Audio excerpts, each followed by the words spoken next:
t'avais bien dit de pas l'ouvrir. Mais non, pas ta grande gueule, je te parle de la boîte de Pandore. Pandora 7. Une histoire d'ouvrage de boîte qu'il fallait pas ouvrir. L'ouvrance, c'est le mal.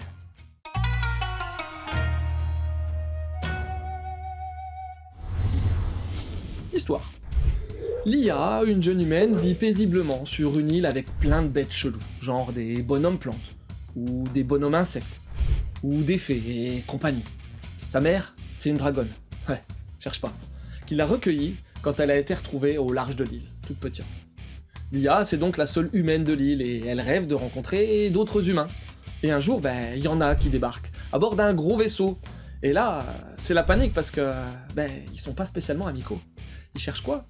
La boîte de Pandore. Et là, hop, la boîte, elle apparaît, elle s'ouvre et fusionne avec Lia et c'est le bordel total. Tada ! Fin du résumé. Tu veux des infos ? Pandora 7 est un manga de Kayashima Yuta, et j'ai pas grand chose comme info sur lui à te raconter. C'est un manga sorti par Square Enix en 2021 dans le Young Gangan. En France, c'est l'éditeur Soleil qui distribue la série avec quelques pages couleurs sur papier glacé en début de volume et des petits bonus à la fin, avec aussi un mot de l'auteur où tu comprends qu'il a galéré sévère pour sortir ce manga. Lis, tu comprendras. Mon avis. Bon, j'ai pas accroché spécialement à la lecture de ce premier volume. C'est joli, côté dessin, le trait est délicat, bien détaillé, sur certains plans ou certains décors. Pas grand chose à redire. La composition des planches est variée, fournie. Bon, parfois j'avais quand même un peu de mal à situer ce qui se passait. Mais dans l'ensemble, c'est pas mal. Par contre, j'ai pas réussi à entrer dans l'histoire. Tout est posé d'emblée, et l'élément perturbateur arrive très vite. On n'a pas le temps de connaître les persos, je trouve. Action, action et réaction directe. Ouais, et le déroulement avec les ressorts scénaristiques m'ont pas convaincu, non. Désolé. L'univers globalement non plus. Les bestioles appartenant à différentes espèces fantastiques, mais qui vivent tout ensemble dans l'harmonie parfaite jusqu'à l'arrivée des mauvais humains. La belle méchante en armure, le gros sadique, ouais. Tout paraît posé comme ça. Comment expliquer ? Il manque clairement de la profondeur dans tout ça.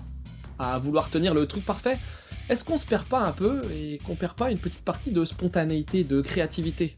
Ouais, tu liras à la fin du volume, l'auteur explique être parti dans un délire avec plein de directions avant d'en arriver au résultat de Pandora 7.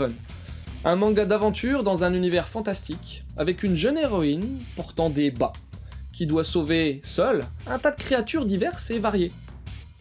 Et voilà. Quelques conseils ? T'aimes les bestiaires fantastiques et l'aventure ?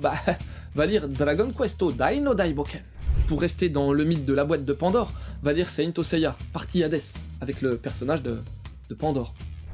Sinon, avec un lien un peu flou à ce mythe, il y a Pandora Hearts de Mochizuki Jun.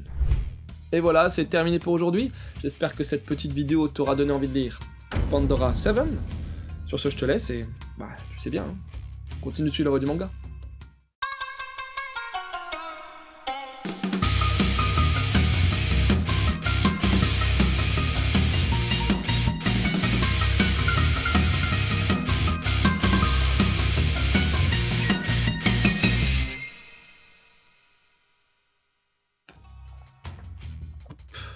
Tiens, je te file une boîte mystérieuse, mais attention, faut pas l'ouvrir, Bah oui, quelle connerie, Puis c'est même pas comme le test que tu fais aux gosses, là, avec les chamallows, tu sais, si tu manges pas le chamallow, t'en auras un deuxième après.